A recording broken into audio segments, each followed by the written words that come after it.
A seatbelt can stop you from going into a store. A seatbelt can stop you from climbing a tree. It can stop you from flying or from rolling down a hill. A seatbelt can stop you from doing a lot of things, like crushing bones and damaging vital organs. It can even save your life. That's why we enforce seatbelt laws, to save lives. So buckle up every trip, every time. Click it or ticket. Paid for by the National Highway Traffic Safety Administration. Blog Talk Radio.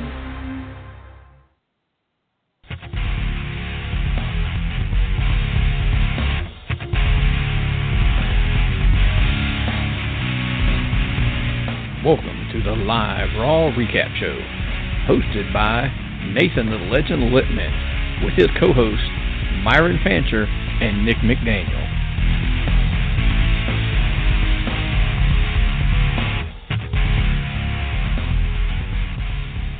Tap out nation, what is going on? It's the Legend here. We're going to talk some Raw talk tonight.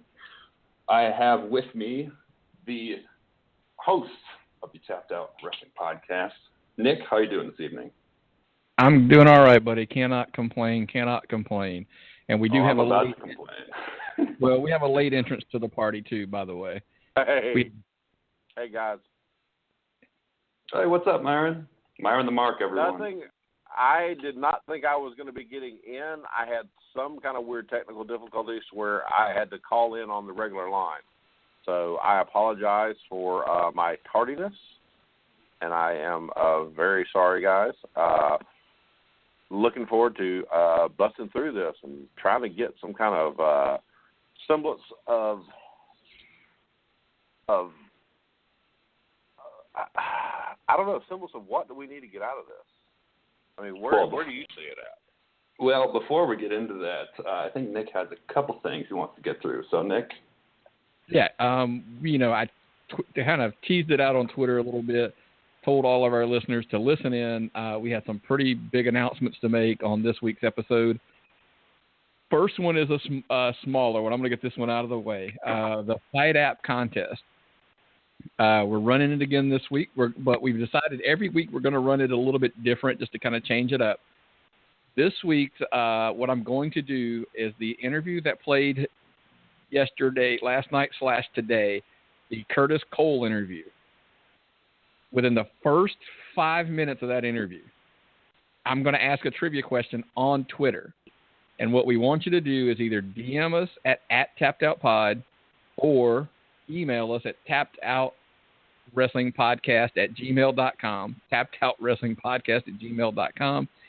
And what we're going to do is I took it. This actually, believe it or not, of somebody who follows us actually sent the suggestion in, so I'm going to run with it because I actually think it's a great idea. Instead of being the first person to give us the answer, we're going to take all of the correct answers that we get for the entire week, and then we're going to draw the name out of all of the people who give us the correct answer, and then we're going to give away the $25 credit to the FITE app. So the question will be on our Twitter, and so I'm not going to give it away now. Hell, why not? The question is, and like I said, it's literally within the first 3 minutes of the episode. So if you have not downloaded the episode, download the Curtis Cole interview, Curtis Cole from Rocky Mountain Pro. And like I said, within the first 3 minutes, he tells you, outside of pro wrestling, is his profession. Like, what does he do? Like, what is his profession outside of pro wrestling? And so, of course, with that, the answer is right there. So, and then I'm going to put the question up on Twitter as well as soon as I get off here. And then email or DM us the answer at TappedOutPod or TappedOutWrestlingPodcast@gmail.com, and we will draw out of all of the correct answers we get on Saturday. Saturday, we're going to draw the winner, and we will get the information in over the weekend so FITE app can actually get those credits out for you, and then we can announce that winner on next Monday's show. Now, there's the catch. Next Monday's show.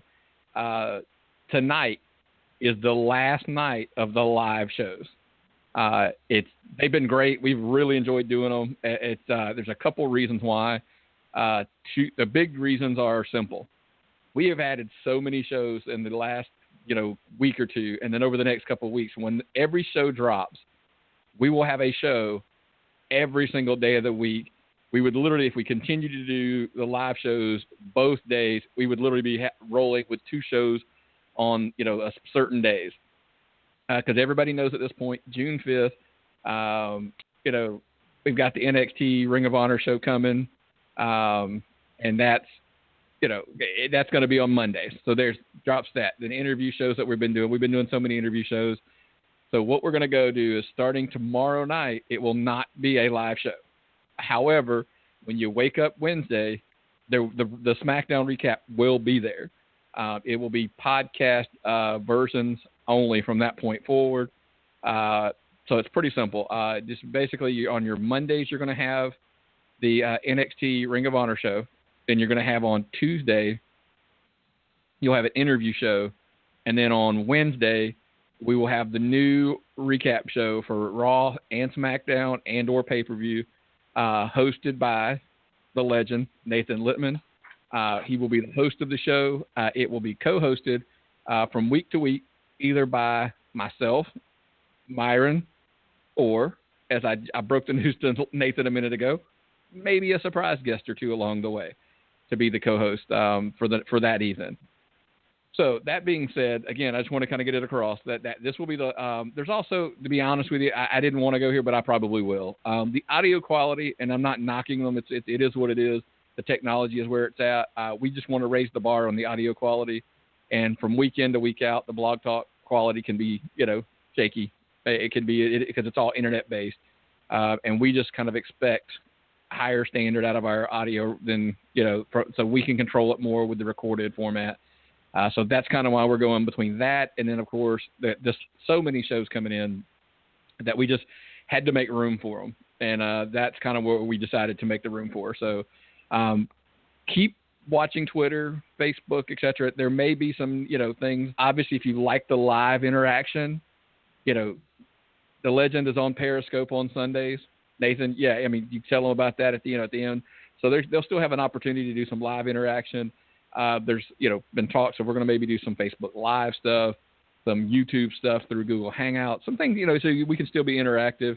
And, of course, you can always, like at the end of the show, they're going to remind you, you can always send in questions, comments, and all that kind of stuff to the usual places. And, of course, from there, then we can kind of handle it, and we can address them on the show because we'll have all that information ahead of time. So after a Raw episode, you got a complaint, you just got a comment, you can email us or DM us and all that good stuff so we can kind of address them all on the show for you. And hopefully that works better. But that's kind of where we're going. We're going to go to the recorded format for the SmackDown and the Raw. However, just to clarify, next week we will still have a Raw and a SmackDown show. That'll be the final week of having the 2 shows. They will not be live, but it'll be we will have a recorded version of both. And then the following week, that's, kind of when the big format changes coming on, because everybody knows this week's Thursday, the DDT Archives debuts. So that kind of already caused a shift. And then when we get the Impact coming in, that's completely going to shift everything.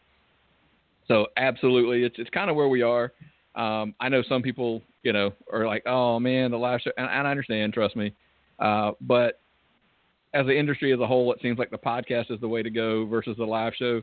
So that's kind of the move we're going to make. And I just wanted to be the one to come on and make kind of those announcements before we did them. And that's kind of it. That's kind of where we are. So, but the big one, of course, too, is other than that, make sure, keep an eye out on Twitter here for the contest for the FITE app. Win the $25 credit. That's a big thing for us. And hopefully, help support the FITE app as well. Now, with all that being said, I turn it back over to the legend, and let the Raw recap begin. Let it begin.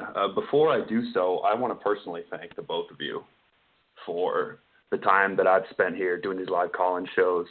And I think it's only fitting that you, Myron, one of the gentlemen who brought the legend into this world, be my last live caller.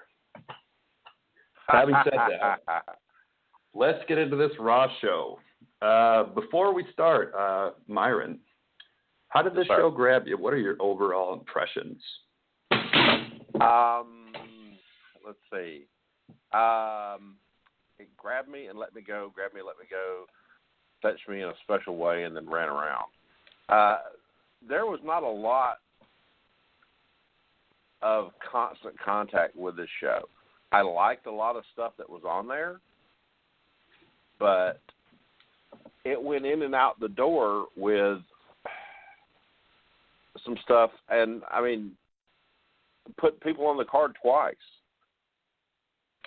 Yeah. It didn't play enough to its good stuff, like Sasha Banks and Alicia Fox, Paul Heyman and Finn Balor.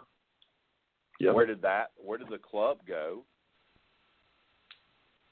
It just kind of it pissed and farted, and it just did not do what I was expecting out of it. And there were times it really, I'll have to say, it disappointed me. Other times I thought it was phenomenal. I don't know where the show. What do you think, Nathan? Well, it sounds like the show grabbed you and it serviced you, but didn't quite finish you. And I to put it crudely, it was a blue ball show. Right. It had weird pacing to it, I would say. It had. I agree 100%. Oh God, I felt all of the 3 hours of tonight. It was one of those shows for me. It had its moments. It had some decent work. It had some decent talking, but at the end of it, I just felt very like it did the job, but it didn't do it well. I felt like Randy Orton became champion tonight. It was good, but it didn't. Yeah, really... you just don't know what to say about it. Yeah, I mean, hard to describe, right. So with that, show me on the doll where the show touched. Exactly, and we're about to show you where the doll touched us. And we open up. Bray Wyatt makes his entrance, and he does his thing. Basically says that the universe are all slaves to the beast. Tells them to stand up, stand up, stand up.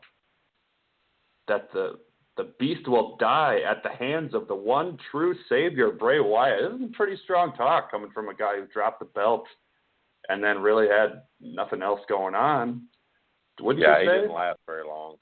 I don't have any idea what they're doing with that poor guy. And if he's helping get this stuff up and he's helping make these promos for himself, they need to stop him. And I love Bray Wyatt, but every week that they let him to do and come out and say something that no one understands, it's farther and farther and farther away from me. I'm getting to the point I can't relate anymore. There's nothing. Yeah. He's gone so far down into Shitsville just in regards to his character that I don't know if he's going to get out unless if they change it up a lot, because he basically came out and introduced us to the match that we already knew we were going to get. I still don't know. Is Bray Wyatt a heel? Because he basically went after Brock Lesnar, which this crowd couldn't make heads or tails of the show, and neither could we. And then he basically pairs Rollins and Balor with each other in a way with his words. And then, I felt that Roman Reigns entering and interrupting this, most people would roll their eyes, so hard they'd strain their necks. But I was like, thank God. Thank God we got Roman Reigns in here so that the crowd, at least they know how to react. At least they are split immediately. No one has ever said that on any of the typed out networks. Hey, man, blazing trails. But I agree with you 100%. I don't know why they let him come on every week and do a promo nobody gets. It's unbelievable. And there's a lot of kids out there watching this program, and they don't have any idea what's going on either. We can take one where SmackDown, where we try to make a champion that's going to appeal to certain markets and help people out, and then we turn around and on Raw we've got a guy that nobody knows what the hell's going on with. Not a fan. Just not a fan. There was an interesting podcast, the Taz show, where he talked about how, and I don't want to get too far deep into SmackDown, it's a different show, but he mentioned that, gender brings that reaction. Roman Reigns brings that reaction, where either way, if you love it or if you hate it, people are vocal about it, and people are set. I hate this guy. I love this guy. This guy sucks. He's the shit. This guy is awesome. We love him. And we don't get that with Wyatt anymore because he's been booked completely into the ground. I have to agree with that. I agree 100%. Just awful. And Taz had some really good words in that show. But, I mean, Bray says he's the truth, and he could beat Brock Lesnar, but he can't beat Randy Orton. So how the hell is he going to beat Brock Lesnar? Did we all forget that he lost that match at WrestleMania, even though he had all of that weird, otherworldly shit going for him? How's he going to beat Brock Lesnar? That was the most bizarre thing, man. That match where it was him jumping back and forth and the bugs in the ring, nobody still really knows what that means or what that was supposed to accomplish. And I don't think this is a good thing for him, because the farther he goes, he's gonna disappear off people's radar. They're not going to want to see him anymore, because when it's somebody who is as talented he is, and he comes out and everybody's like, "Oh God, not this bit again." That's gonna hurt him long term. Well, I mean, Bo Dallas is still on the roster, so they could work that. At this point, would save him. Yeah, God, that would save him. Even if it doesn't save him, which it may, it'll do something with him. Because right now it's like he's on the ladder and he's not going up or down. He's just kind of standing there on it. And but nonetheless, we got Roman Reigns and Bray Wyatt. Roman still looks great. It's Roman. There was a lot of Roman tonight, of course. But do you think that Bray Wyatt? We've talked a lot about Bray Wyatt, but do you think he's overdoing the wackiness now? Like he's wackier than ever. Far too wacky. Gone far too wacky. Way too wacky. And thing is, everything else is getting less wacky. Yeah. In a world where everything is getting less wacky, he's going more wacky, and it's just not. It's not playing. No. It's not going to work. No. Roman hit him with a Superman lariat. It looked like a Superman clothesline. Which, by the way, I love Roman Reigns. The Superman punch sucked ass. The Superman lariat, on the other hand, that we saw tonight. Why can't we get that? I don't know. That's a good question. That would be a good power move. And, the Superman punch has gotten to the point where it's overdone. And, when indies are starting to do it on a regular basis, it's too much. And nobody sells it anymore. It doesn't stop anything, or it doesn't make a big impact on people. It's just not getting anywhere. Nobody's buying it. Yeah. It's the shits. But we had Joe interrupt. I hate that. Yeah. Samoa Joe interrupted. Coquina Clutch, they teamed up and beat down on Roman Reigns. Then Joe started choking Bray Wyatt. So, once again, is Bray the good guy or the bad guy? Who knows? Seth Rollins then entered to come to the rescue of Roman Reigns. They played some weird. What was that music that played at the end of that match? Did you catch that? I don't know, because I thought somebody else was running out when they played that music. I thought that was like, is someone getting called up? Is this Tommaso Ciampa coming to I had no clue. And how hot is that? Seriously, let's just go off for a second. How hot is that Tommaso Ciampa angle right now? Oh my God.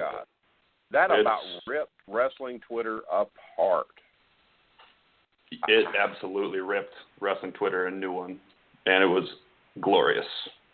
Not to be too cliche with the adjectives, but it was outstanding, and it was done. It was a swerve heel turn when they were creative with the kind of the placement of the logo on the TV, like the signature, like, oh, the show's ending. Nope. And that was a beat down, and I loved it. Oh yeah, that was brutal. It was brutal. It sold very well. You looking at Johnny Wrestling's wife was posting status updates about his health on Twitter. Oh man, that was awesome. The queen, Candice LeRae, the queen of kayfabe, right there. Yes. We got, and we'll get into more of that on another show. But then Finn Balor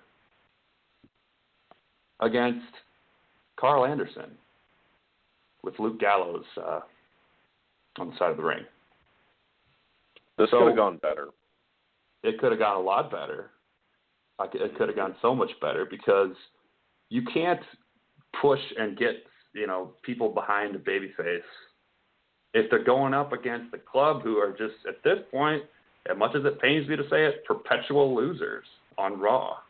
As soon as the Hardys came into the picture, they got completely just shoved aside, and it's such a shame too. And now, a lot of fans, from the looks of it, and what I see online, and who I talk to, are screaming to get Finn to align, including myself, with Gallows and Anderson in some capacity. Yeah. It doesn't feel right at all.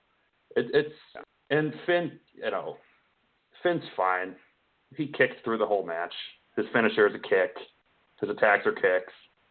He hit a big boot. He hit, go down the list. But I at this point, it's like they've been beat down so much, meaning the club, that it's, is anyone surprised by this? No. Those two guys have the last thing that was wasted that badly was my youth. I mean, that was a huge mistake what they've gotten for them, and I'm beginning to wonder if it's a huge mistake for them coming up and leaving and coming over to WWE from New Japan, because at least in New Japan they were somewhere. I mean, maybe they're making more money and maybe they've got a better schedule, but I am just bizarrely puzzled with what they're doing with those guys. Yeah, I just don't know. It's definitely the shits. I think they can't be faces. I just don't think they can make them faces. I don't think that's going to work for them.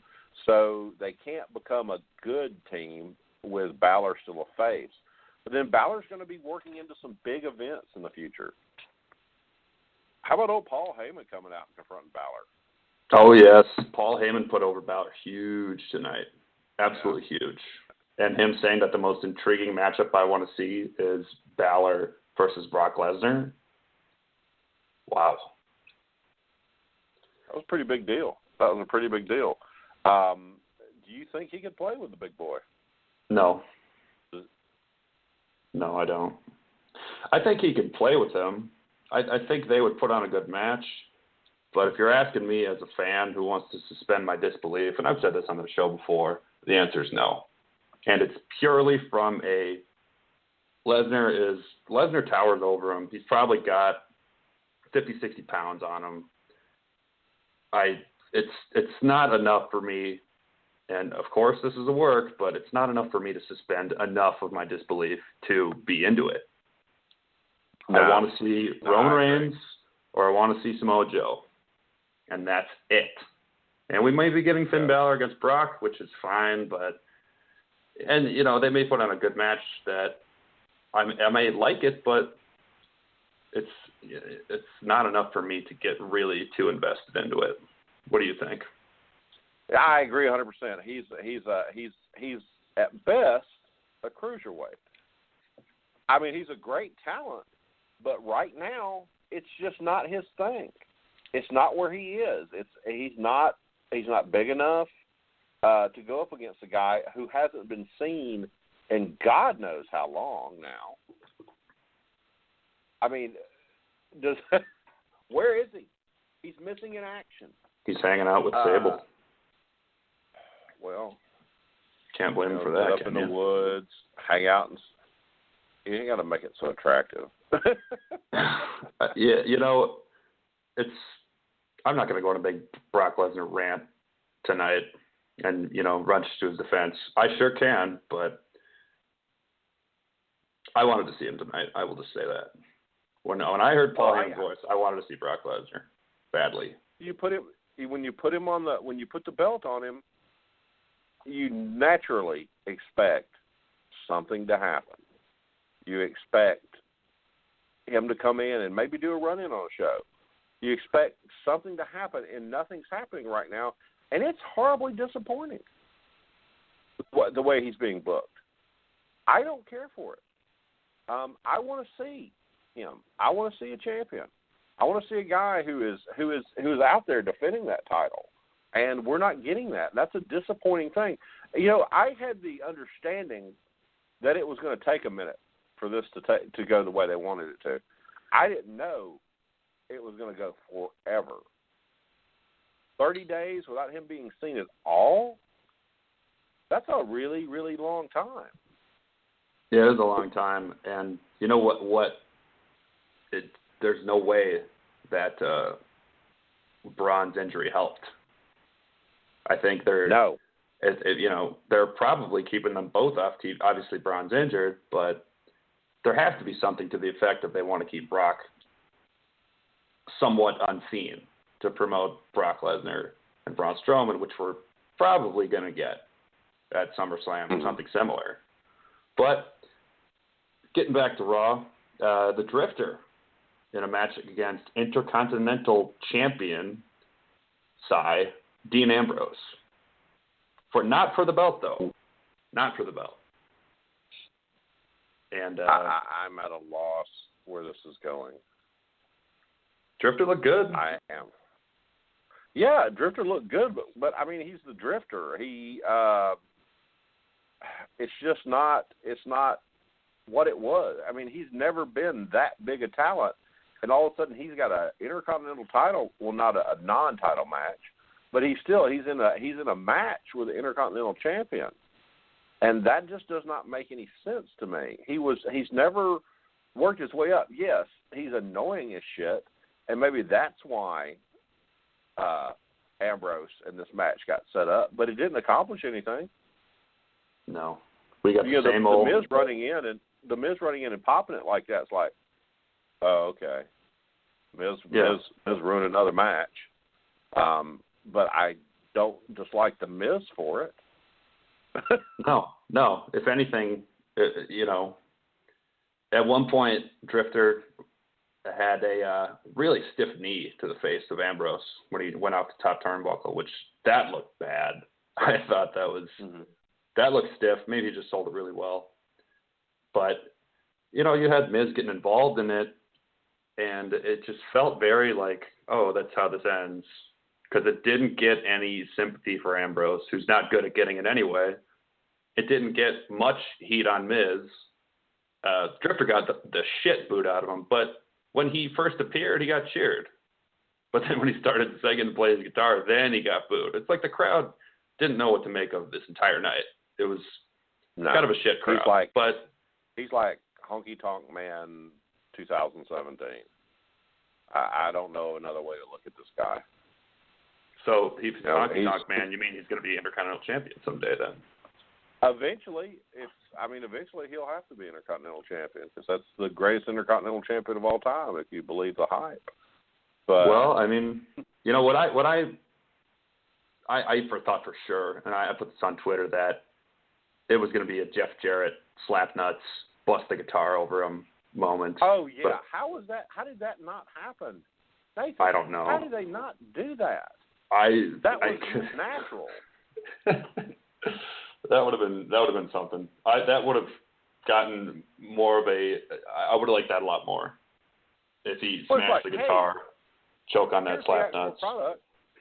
You know, here's something they've done 1,000 times before, but it's still a lot of fun to see someone get a guitar smashed over their heads. No, let's not do that. No, that's not a good idea. I don't get this. I don't get why just because you've done something 1,000,000 times, you don't do it again, even though people still will want to see it. Yeah. It's like it was a no-brainer. God, okay, Dean's going to come out. He's going to smack him in the head, and he didn't. No. And it was to me it was disappointing. I don't know why it all happened, and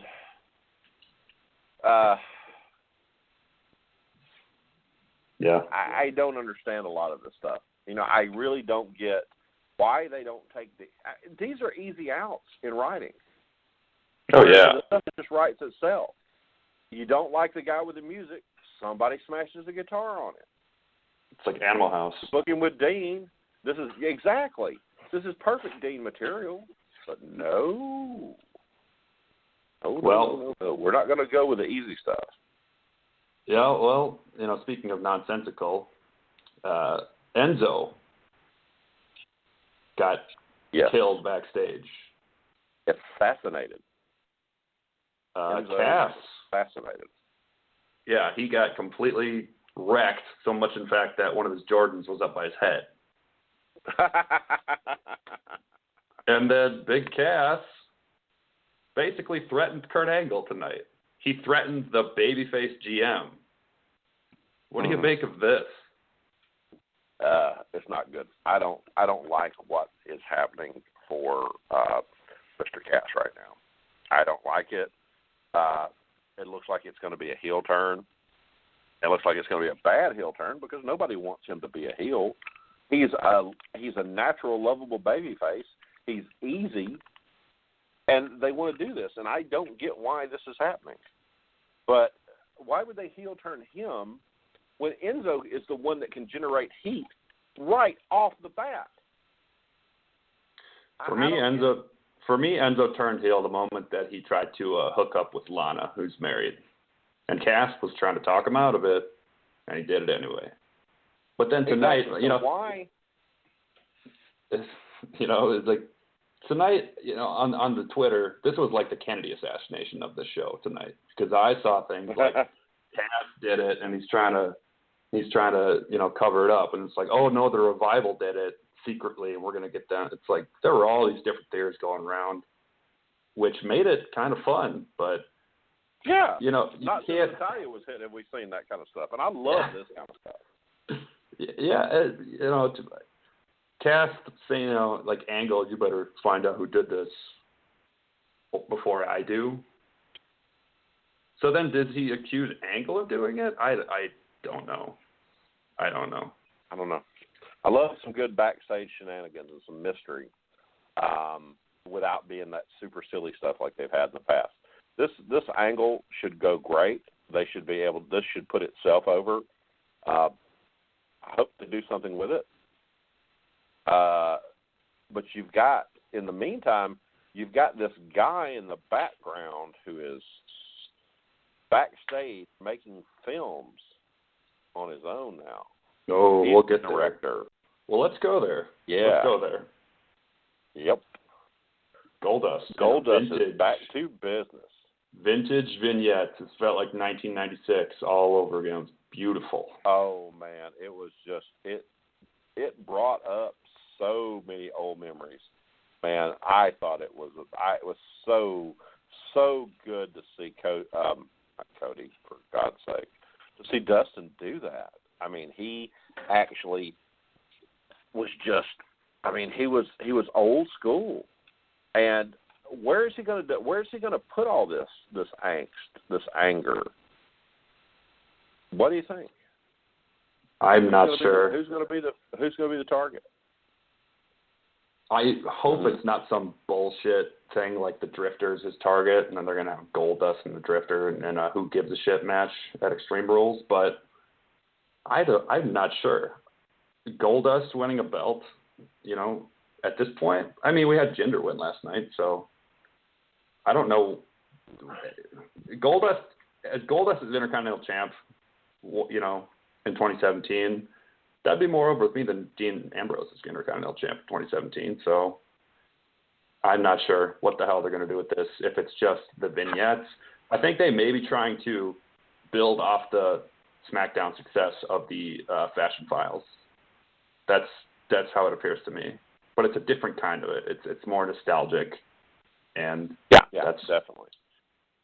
Well, Sasha Banks with her rubber match against Alicia Fox with Noam Dar as a manager. What do you think? I'd watch that 2 nights a week. I'd watch that 2 times an hour. Yes. The only beef I had, we didn't. Right. Okay. Yeah, we didn't get Alicia Fox's Northern Light suplex though. The classic Alicia Fox Northern Light suplex. Now that is a work of art. And they took it off because she was getting too over online, so they killed it. Well, you know, that's the thing. WWE is notorious for doing that. It's notorious for when somebody gets over that they don't want to get over. They put that. They do that. They do that. What do you call it? Like he's not Heath Slater, for Christ's sake. Zack Ryder. Yep. You get a guy who you're actually kind of behind him getting over, but then when he gets too over to be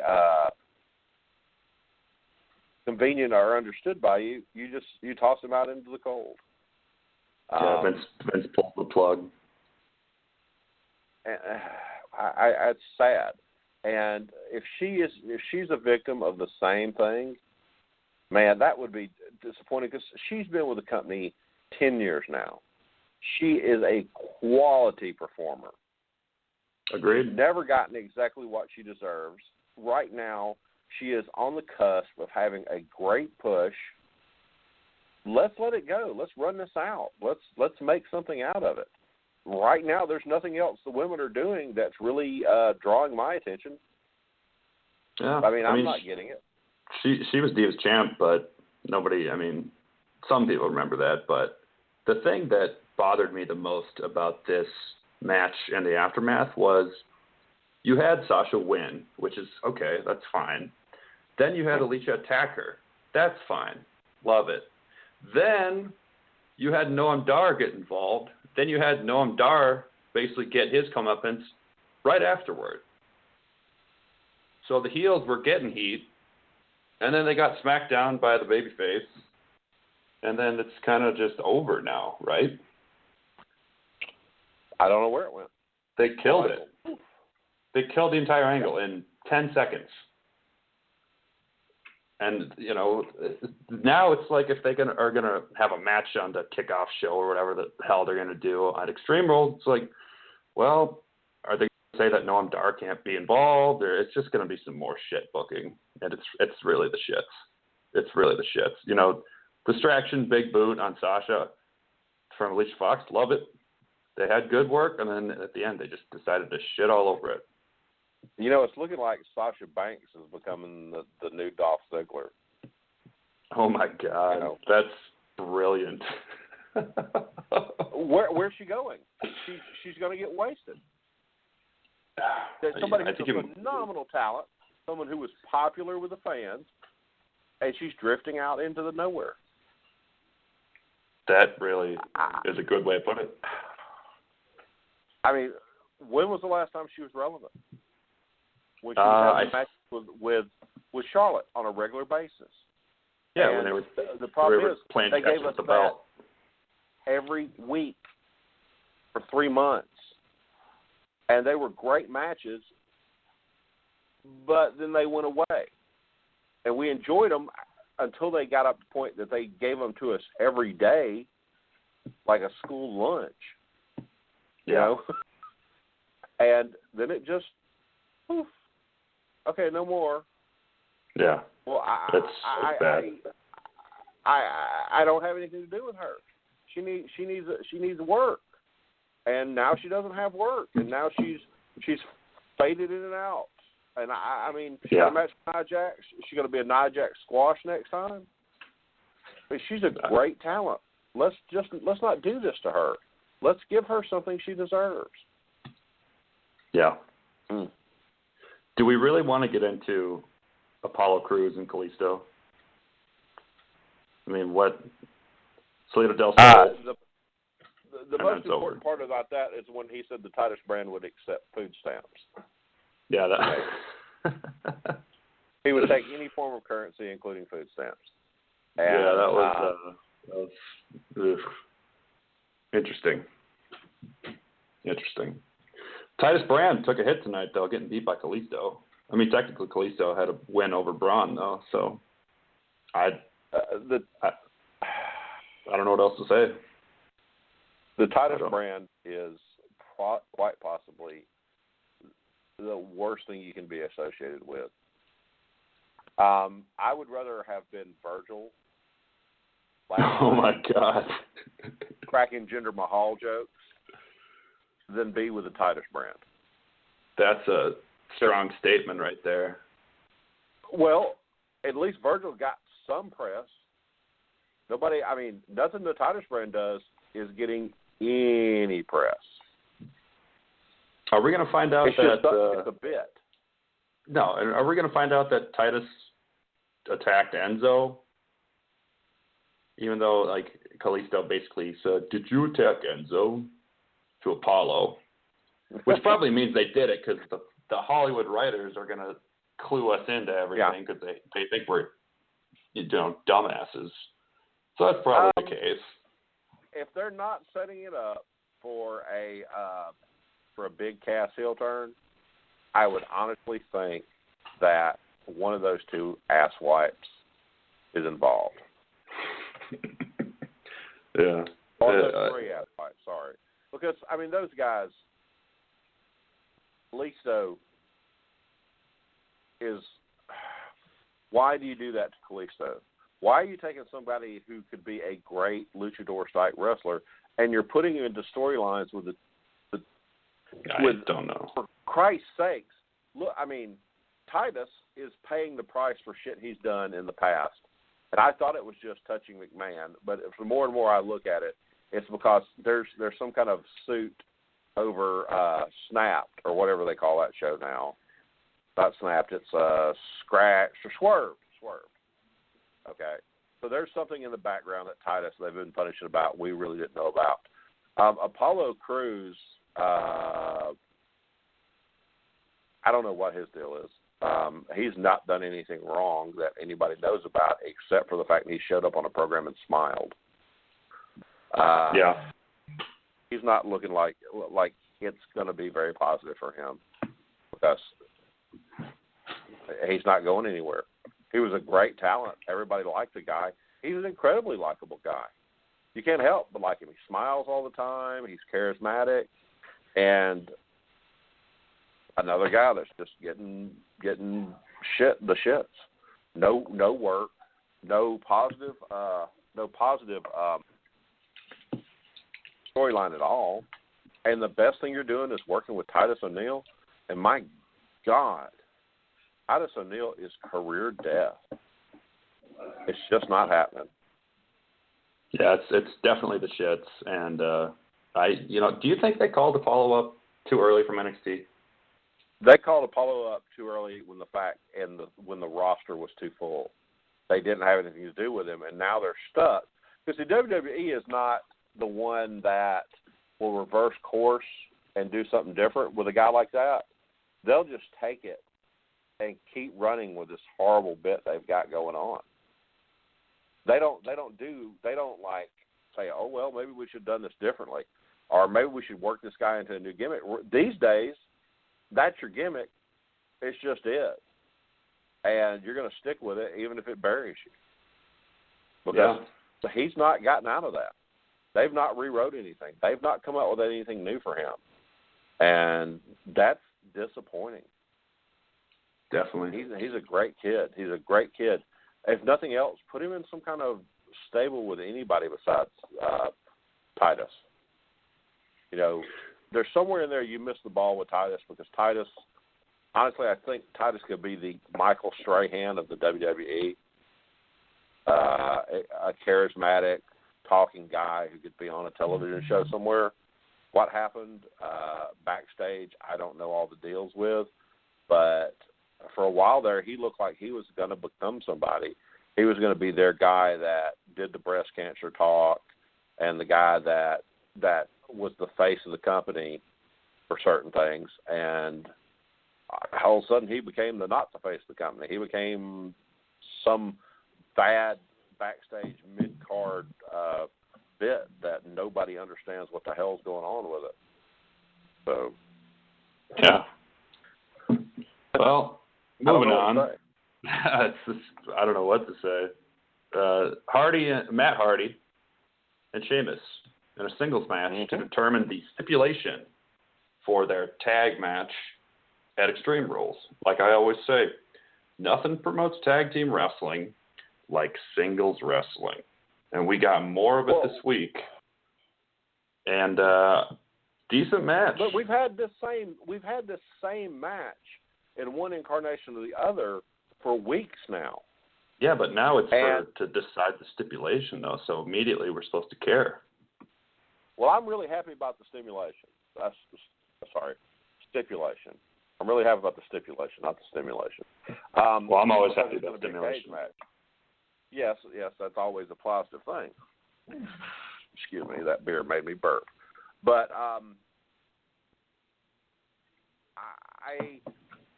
love to see Matt Hardy work, because seeing Matt Hardy work makes me think there might be some thing left in my old body, not to wrestle, but maybe get up and down the stairs without getting winded.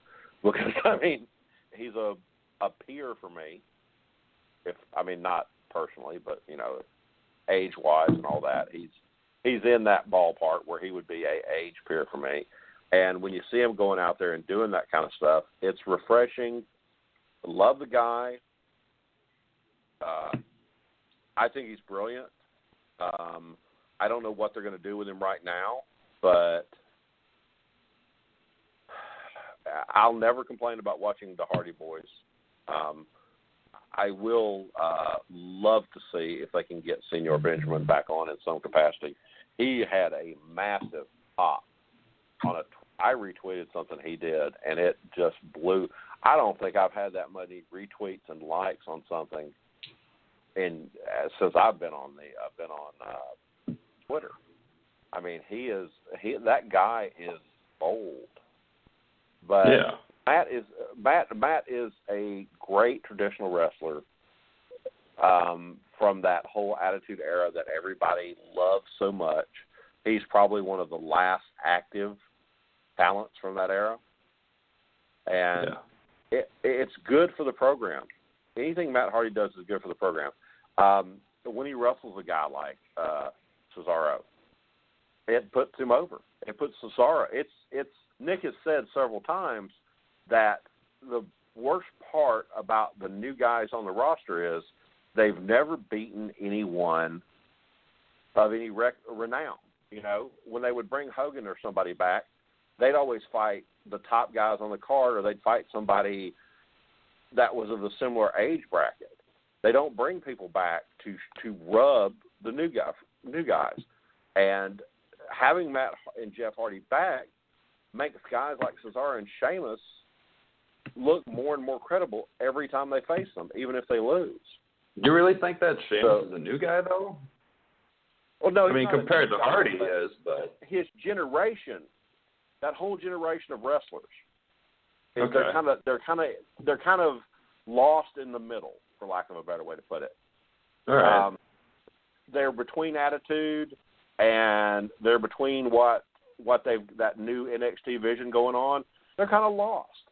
And the Hardys give them a little bit of relatability, having them come out there. If they can go with a guy like the Hardys, it makes them look better. And this is a big thing for Cesaro and Sheamus. Well, we had some shenanigans from Cesaro. Jeff Hardy took a dive, like Randy Orton loves. The heels lost after cheating. And then we get Matt Hardy is going to lock them all in a steel cage at Extreme Rules. So I think the obvious thing that everyone expects is Jeff Hardy to dive off the cage, which may happen. Oh. We may get a swanton bomb off the cage, which is fine. But the fact that we got this stipulation as a result of Matt Hardy winning kind of encourages me that, and I haven't kept up with the dirt sheets on the whole broken Impact, Jeff Jarrett, whatever business, but the fact that Hardy won and picked the stipulation leads me to believe that it's at least more likely that we're going to get the broken gimmick as a result of Extreme Rules. I have been keeping up on the dirt sheet, and right now the problem with the dirt sheets is every day the story is different. Of course. Every day somebody from TNA says, "Oh no, we don't want that," and then the next day somebody from TNA says, "Oh no, it's ours, 100%." And you get the WWE doesn't want this. They've not even asked us about this. And then the Hardys come out and say something, and it's not. I don't think the presidential politics in this country have had as much controversy as the broken gimmick has, and as many reports and as many just absolutely bizarre things. Because these guys are getting. I'm getting a different story everywhere I go to look. Somebody says something different. You know what or though? They don't. The difference there, and you're right, is the more controversy, the better though. The bigger reaction it'll be. The presidency for this country is the shits. Not going to get into politics, but the more controversy and talk you can get about a gimmick. This isn't even about a match or a wrestler being in one promotion or the other. This is about a character. Mm-hmm. That's it. And to have that many people talking at such a volume about a character, when Vince finally writes that check to Jeff Jarrett or whoever it is for how much it takes to get this gimmick, and they finally unleash it at SummerSlam or whatever it is, it's gonna be a moment to remember. Yeah, has anyone ever paid for a gimmick before? I don't know, but I think Vince is willing to do it for this. I mean, they've already put. Well, I mean, the Hardys have been out. They've been in the WWE now for a month since WrestleMania, and they've already got like half a dozen shirts out of it, and they're all selling them, or else they wouldn't keep making them. So what does that tell you about the Hardys merch? They're introducing new shirts. Yeah. Well, people want it. People want it. They want that. People want that feel good buy. They want that thing that reminds them of when things were different and when they were younger. And man, there's been a couple of those Hardy shirts where I look at them and I'm like, man, why don't they make that my size? I love that shirt, especially like that. I don't want to say, was it acid wash? Yeah, the acid wash one. The green one that I wore tonight. Yeah. Like, God almighty, why won't they make that in my size? That's an incredible shirt. Yeah. Because I'm jealous because it's like that. These guys are coming back and they're making shirts after all this time that I would want to buy now. You know, but they still got something. Well, and talking about nostalgic shirts, I'm wearing a Dudley Boys 3D shirt as we speak, so I'm with you on that. Oh yeah.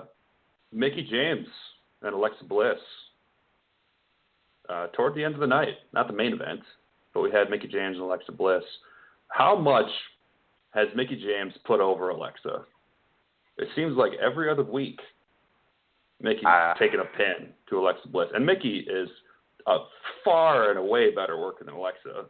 And Alexa's really over right now, but, Mickie James is just, she's doing the job for Alexa right now. Oh, yeah. And absolutely. She's making Alexa established, incredible. And when you can give that rub of credibility to somebody, and they turn around and have a great career. I think that's amazing. She's going to make Alexa Bliss be up there in the same ballpark as she is one day if this continues. Because she is making her look great. She's given her hot, heated matches. I mean, she wore on her with a kendo stick tonight. Women Oh, my with God. kendo sticks. That might be of the whole entire, whatever they call this period now, is my favorite development. And I thank Sasha Banks and Charlotte Flair for such a great idea. Yeah. It's when they turned the hostility up in the women's division, and they made it more than just two attractive women in scantily clothes going out there. As much as we all love that, but they made it into something that was pushing into the Sandman and Sabu type era. And you know the women have that. You have that nature in them, and it's just absolutely been something I have enjoyed. I can't say how much I've enjoyed that. It's been wonderful. So you're saying at Extreme Rules you want Alexa to come out to Metallica smoking a cigarette and drinking a beer before she begins her match? Yeah, okay, now that you put it that way, you've made it less appealing. But the concept, conceptually, yes. Yes. Yeah. The only thing that took me out of that was Bayley running in, I thought was great. Running to Mickey's, to kind of protect her. But then Cole actually said on the mic, I had no doubt that Bayley was going to use that kendo stick. Really, Cole? You had no doubt that the forever babyface Bayley was going to use that kendo stick? Get the fuck out of here. That's completely backwards, and that had to be something Vince screamed in his earpiece. My God. Yeah, I have to agree on that.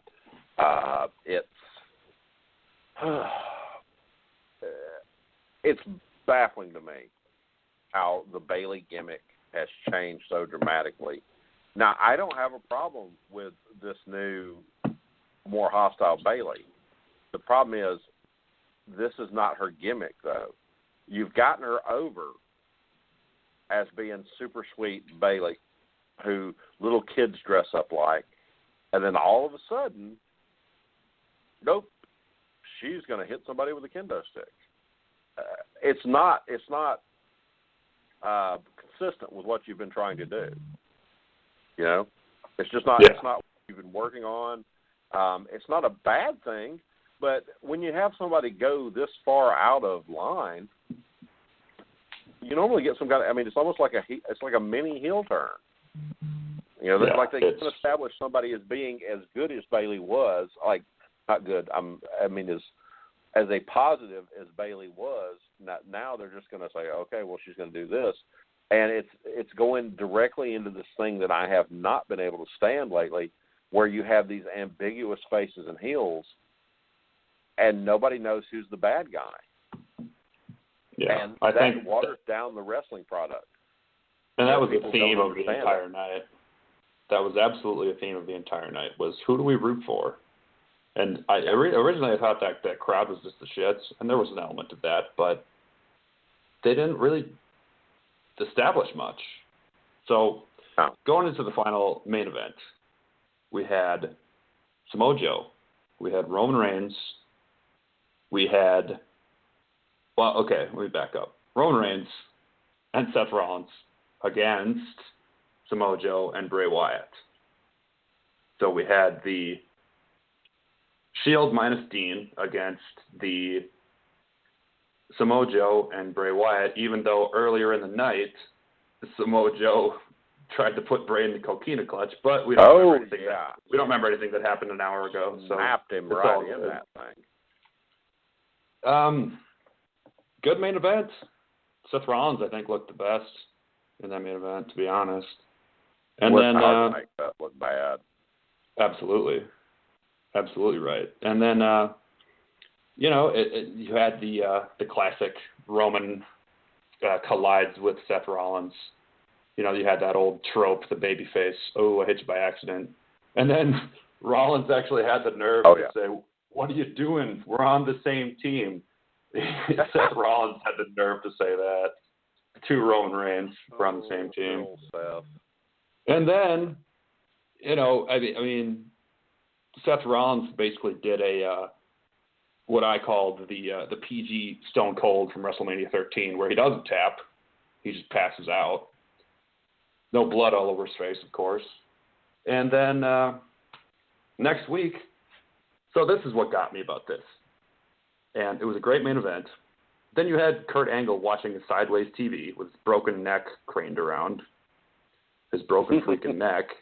That's the only way you can watch television now. Yeah. And then you had Balor basically walk up to Angle and say, I want to have this match.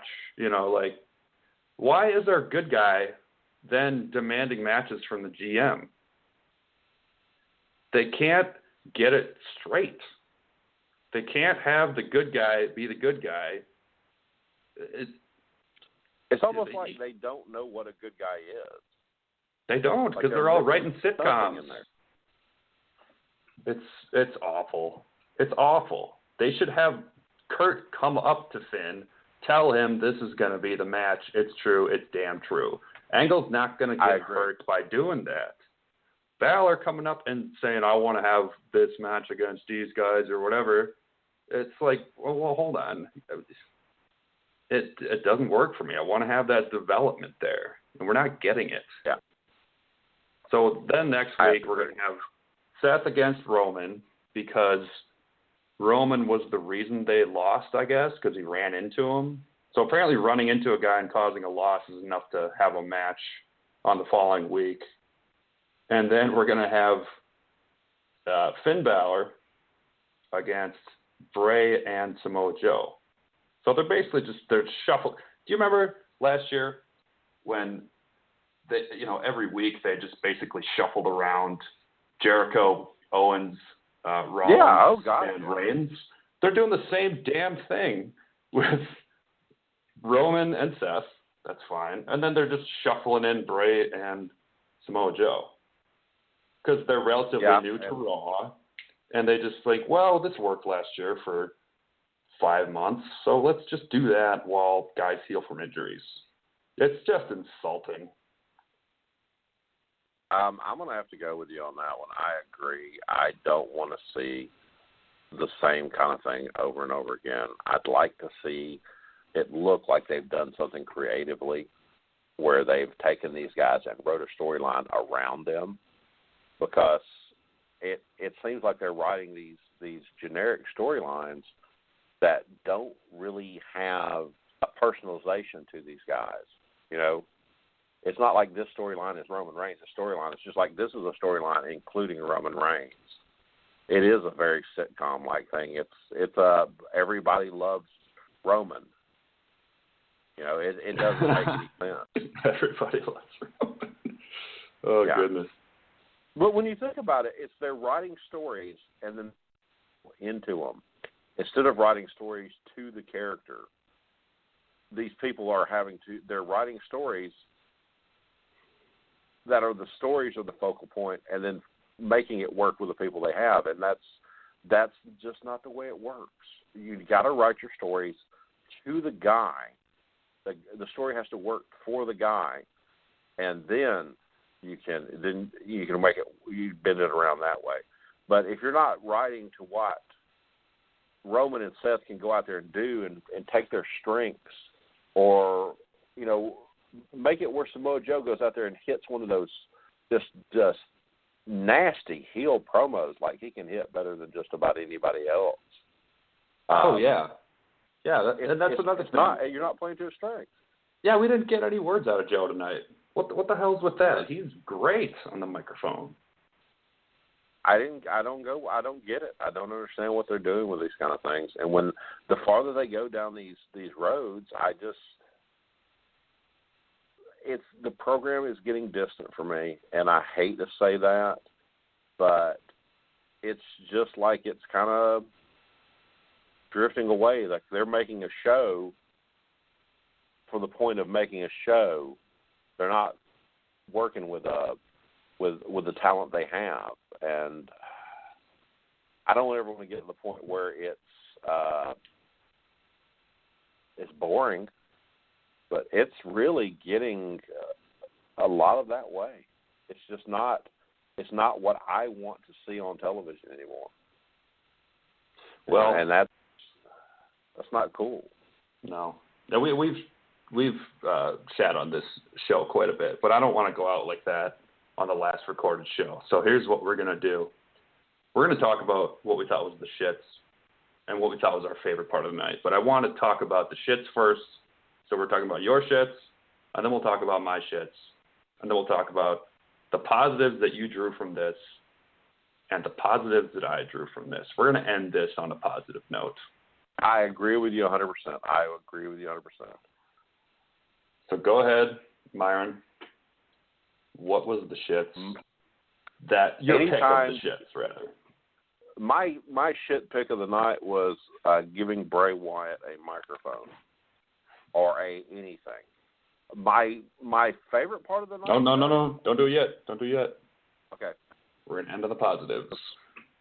My shits for the night, killing off, effectively, the Alicia Fox, Sasha Banks feud. I was really looking forward to that as a kind of a mid-card women's. Yeah. And that's what they need. They don't just need one massive feud and then everybody else is just falling around them. And that's what they've done.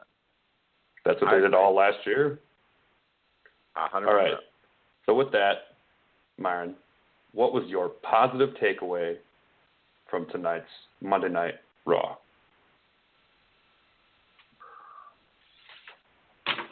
It was there were 2 points I thought were good for the program. I gotta do this on a double. Now, do we have one more category, or is this our last category? This is all I got. This is all I have to offer. I'm going to have to go from 2 points here. Okay. There were 2 points that I thought were key to developing things I would want to pay attention to. One was Matt Hardy with his signature broken laugh up at the ramp calling for a cage match. The other was Paul Heyman and his little talk with Finn Balor. Okay. You know, if I'm gonna pick, if Bray, when I think about it, if Bray Wyatt's crap on the mic is worse than Elias Sampson and the man who has become Dean Ambrose, the man of 1,000 turds, Bray Wyatt really is the shits. I'm sorry. So give me your plus, man. Fire that plus out there. My first positive of the night, a vintage Goldust vignette promo. It had an old school feel.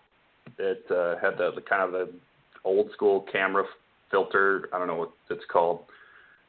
On it, it brought me to a place. It brought me to a simpler time. Before kayfabe was dead, before the business was exposed, at least to me. You know, it brought me to watching WWF RAW in my basement with my shirt off, doing elbow drops on the futon.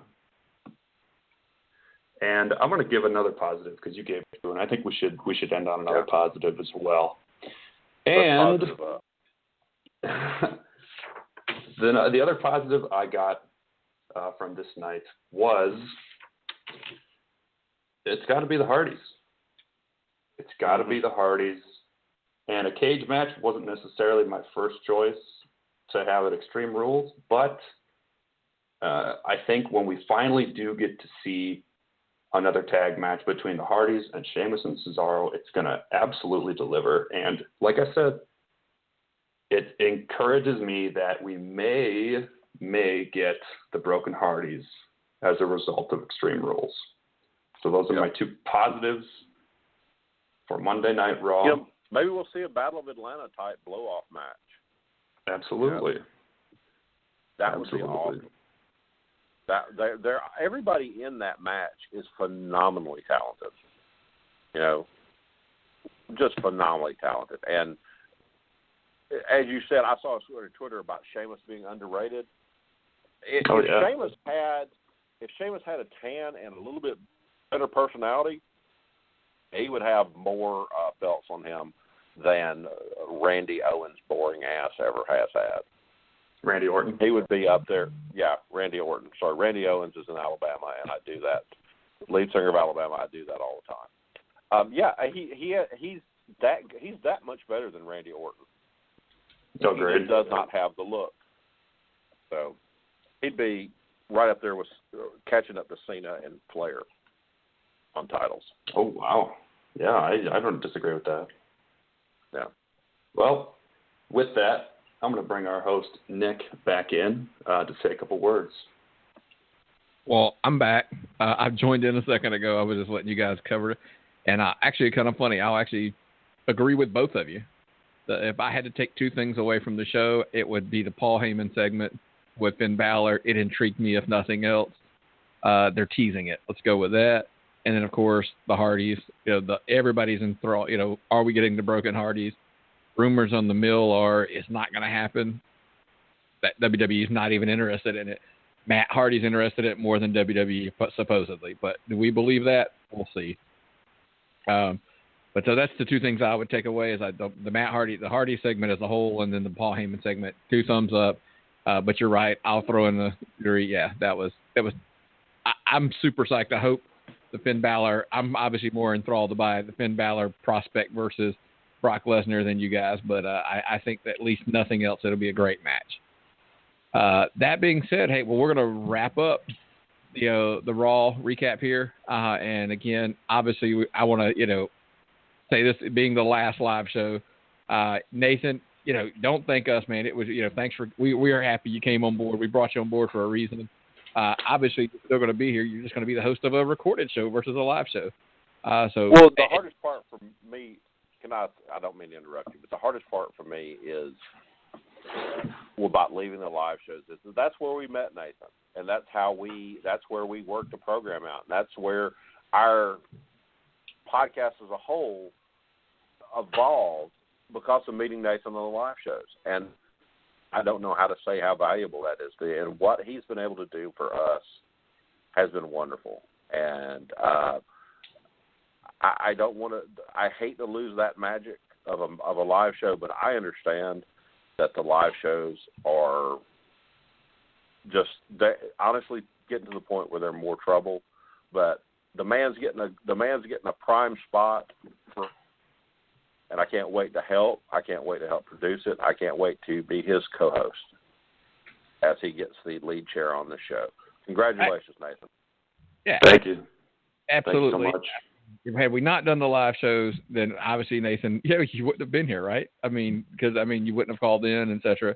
But that being said, we've always prided ourselves. And Myron, from the beginning, we've always said we try things. If they work for us, we keep them. If they don't, they don't. We just kind of, like I said, we like the audio quality over the live show function. We talked about it earlier. That's kind of a big one. And then, of course, shows filling up, man. When the calendar fills up, you got to make room. And I think we'll be more than fine. Trust me. If you've listened in the last 2 weeks, you've probably heard shows just fill up every single day. And like he's right, Nathan. Nothing's really going to change. It's just that we're not going to, we know probably 80% of our audience listens to this as a podcast anyway. So it is. We'll miss some of the callers who call in. But hey, that's what they make emails, and that's what make Twitter and Facebook and all that good stuff. And that's exactly what I'm about to tell you right now. So nothing's really going to change in the sense of where you won't be able to call in anymore, to the phone number for the live shows. But email us, tappedoutwrestlingpodcast@gmail.com, tappedoutwrestlingpodcast@gmail.com. Any questions, comments, we'll still address them on the air. Because hell, Myron and I used to do these shows called the mailbag episodes, and they were a blast. Yep. Yeah, you just let the mailbag fills up with questions, and sometimes, man, it's an easy show. We would just sit down and just answer all the emails and all the Twitter questions and all that kind of stuff. It's so you still get your voice; it's still there. And hey, like I said, if it's not an email, try us at Twitter @TappedOutPod. That is @TappedOutPod. You can also find us on Facebook at Tapped Out Wrestling Podcast Network.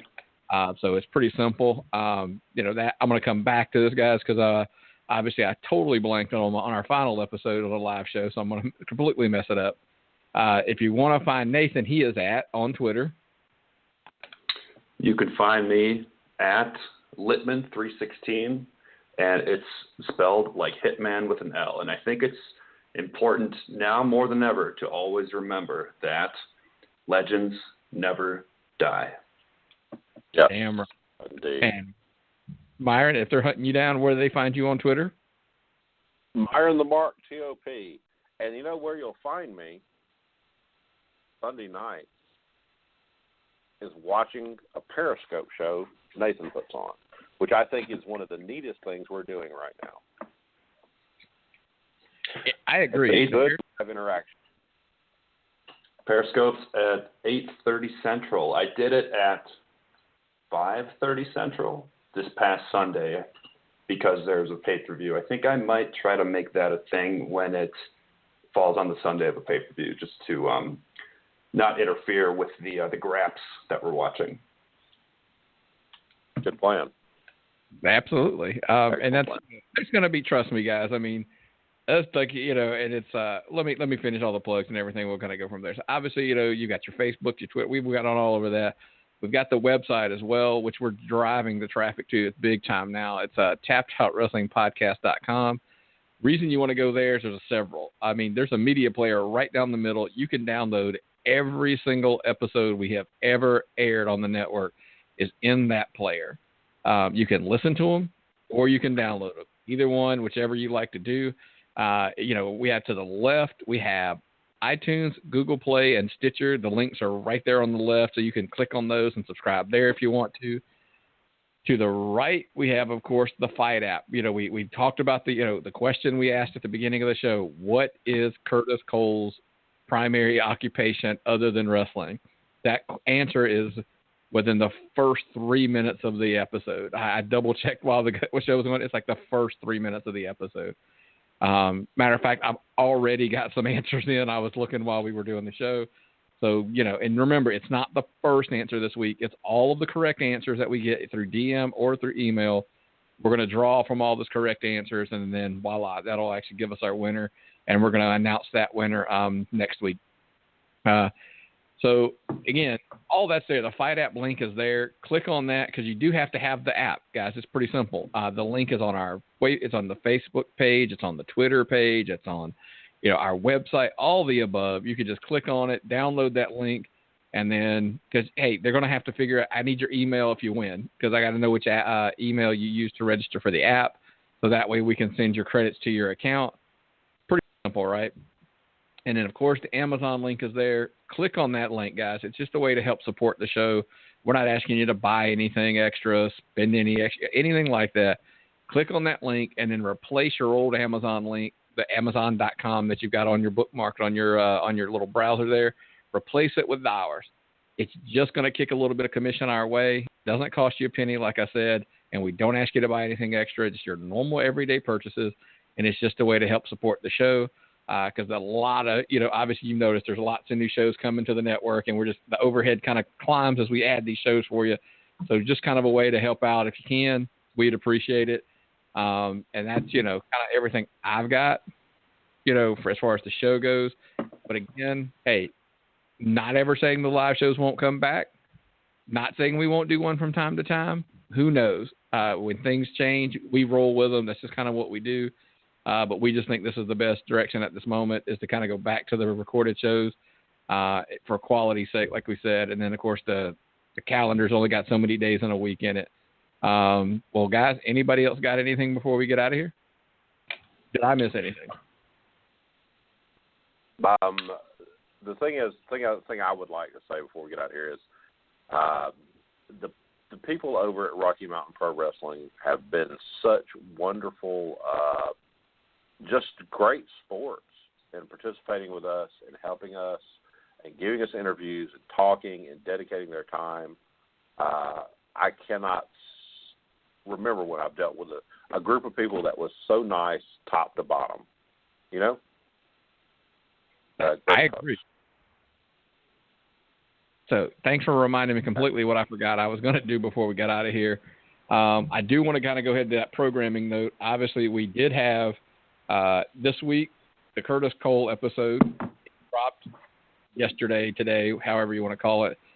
Tomorrow, obviously, this show, the Raw Recap Show podcast version drops. Then on Wednesday, the SmackDown Recap Show will drop. Thursday is the debut. That's right, the debut of anybody? The DDT Archives, brother. That's right. Yeah. Finally, the DDT Archives are going to arrive. The Lotta Brothers will be making their debut. And just so you know, I have uploaded the episode already, but it is scheduled. It will release overnight. So when you wake up Thursday morning, Throwback Thursday, the Lotta Brothers debut will be on the Tapped Out Wrestling Podcast Network. And to make a bang, if you haven't heard, the format of the show is they're going to take old pay-per-views, WCW, WWF, ECW, all old pay-per-views, and believe it or not, they've done some old AWA stuff as well. In some of their previous, they did the Super Clash on their last episode of their old show before they came over.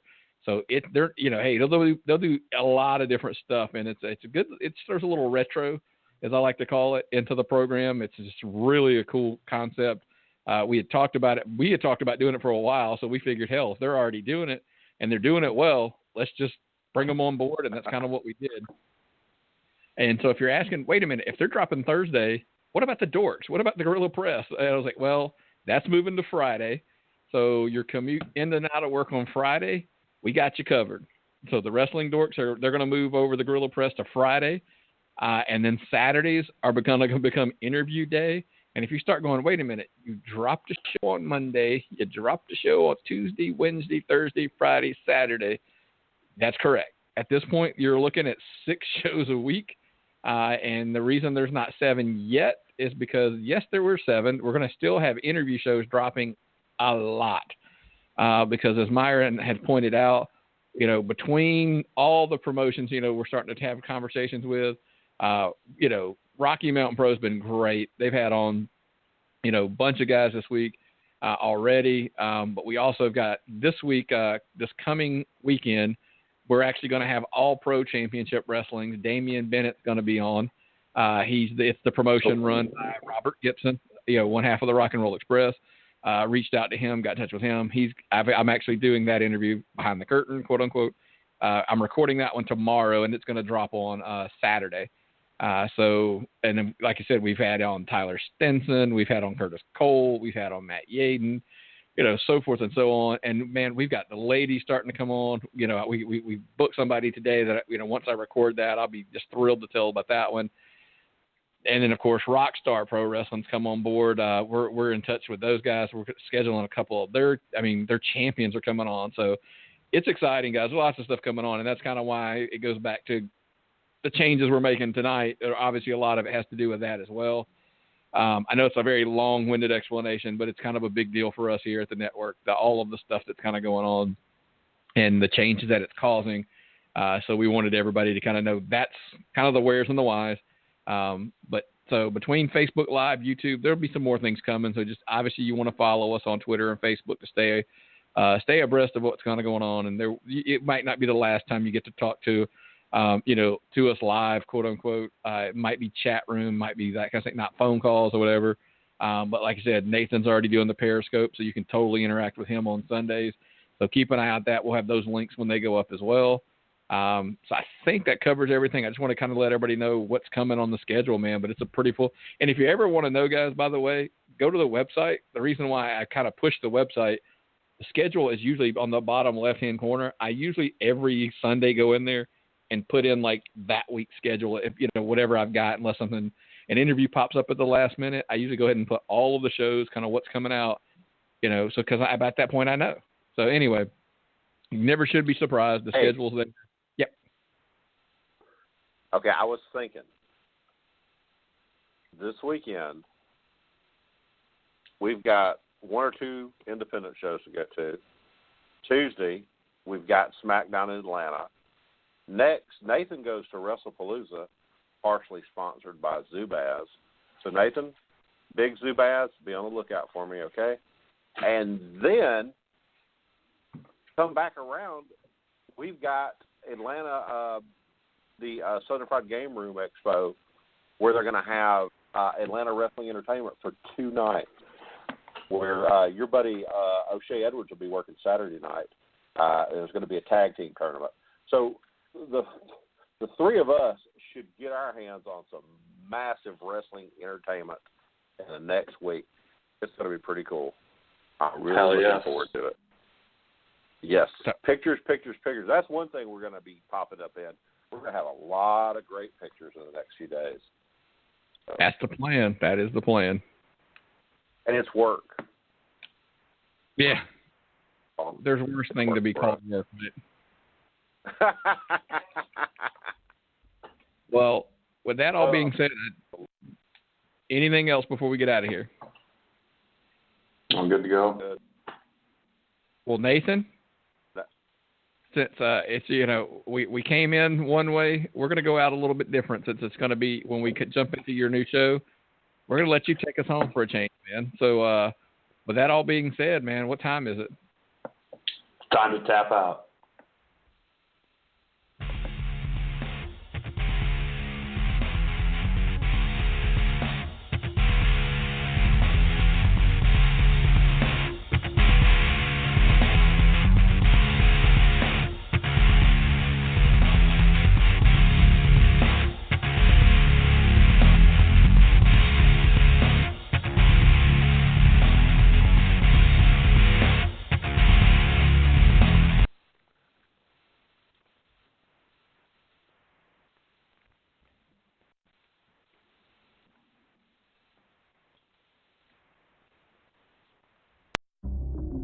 A seatbelt can stop you from going into a store. A seatbelt can stop you from climbing a tree. It can stop you from flying or from rolling down a hill. A seatbelt can stop you from doing a lot of things, like crushing bones and damaging vital organs. It can even save your life. That's why we enforce seatbelt laws, to save lives. So buckle up every trip, every time. Click it or ticket. Paid for by the National Highway Traffic Safety Administration.